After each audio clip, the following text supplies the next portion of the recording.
Mabuhay kaibigan! Maligayang pagdating sa ating YouTube channel tungkol sa mga kahindig-hindig na krimen.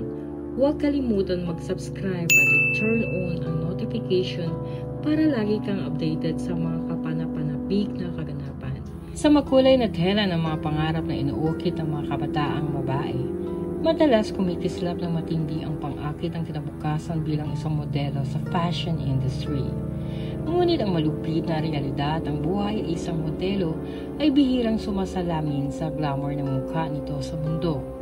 Ang kwento ni Emily Longley ay sumisimbolo bilang mapanubok na paalala na sa likod ng kinang ng ambisyon, ang kahinaan ng buhay ay maaaring magbigay ng mga anino sa nagdudumilad sa maitim na pangarap.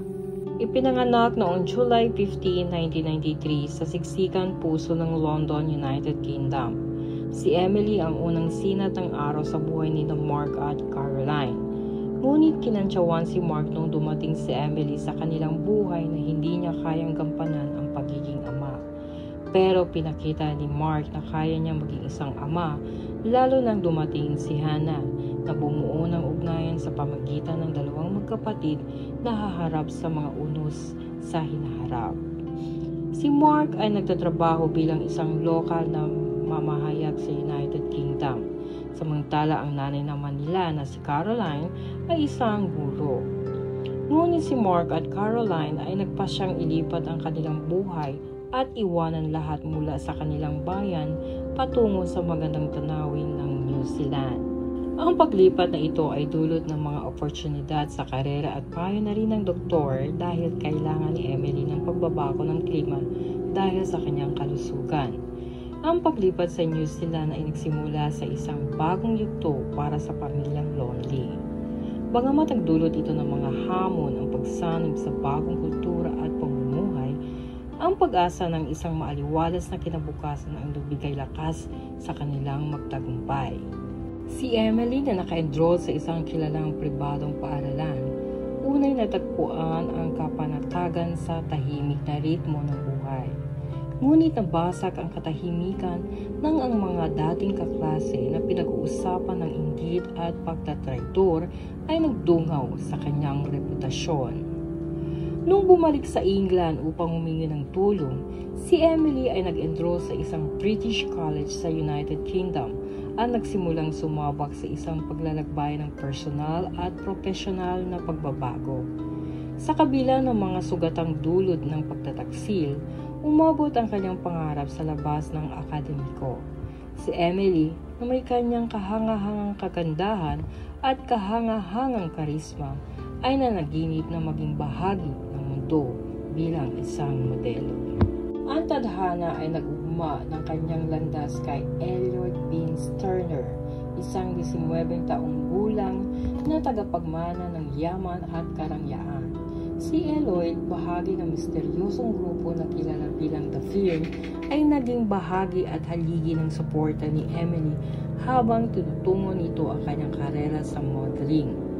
Gayunpaman, ang mga anino ng inggit ay umakyat sa kanilang relasyon, nagdulot ng pangit na madilim sa pag-ibig na dating ibinahagi nila. Naging karaniwan na ang mga pagtatalo at reklamo. Pinapaalala ng mga walang basahang akusasyon at nakakasaklaw na kilos ni Elliot. Noong hindi na kaya ni Emily ay nagbakasyon muna ito sa New Zealand upang umiwas muna sa mundo ni Elliot na puno ng selos na humahantong sa physical at verbal abuse. Noong nakapagbakasyon kasama ang kanyang magulang at kapatid na si Hannah, ay naging masaya sila at nangakong babalik ulit sa event ng World Cup. Ngunit noong bumalik si Emily sa United Kingdom na determinadong putulin na ang kanyang relasyon kay Elliot, ang hindi niya alam ay papasok na pala sa huling yugto ng kanyang malupit na kwento.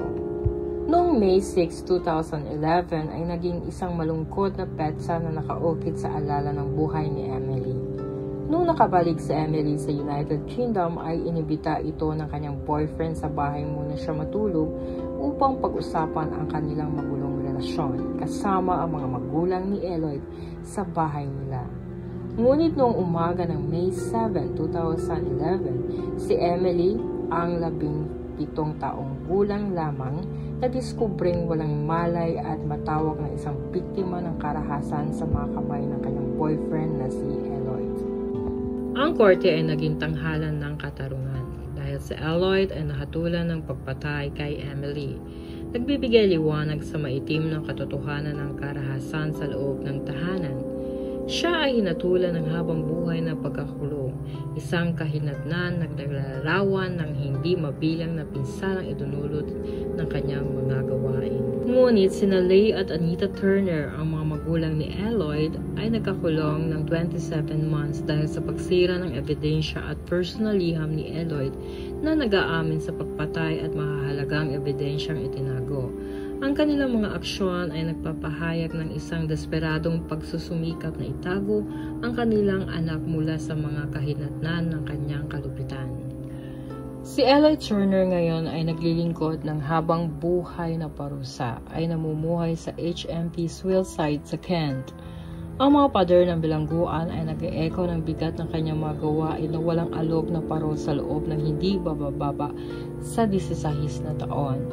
Ang malupit na kwento ni Emily Longby ay naglilingkod na makakabilang paalala ng makasalimuot na kahinatnan at sana maging leksyon sa bawat buhay natin at pahalagahan ang magkaroon ng tiwala sa ating partner upang magkaroon ng mapayapang pagsasama. At dito po natatapos ang ating kwento at istorya ng krimen na to. Maraming salamat sa panonood at mabuhay.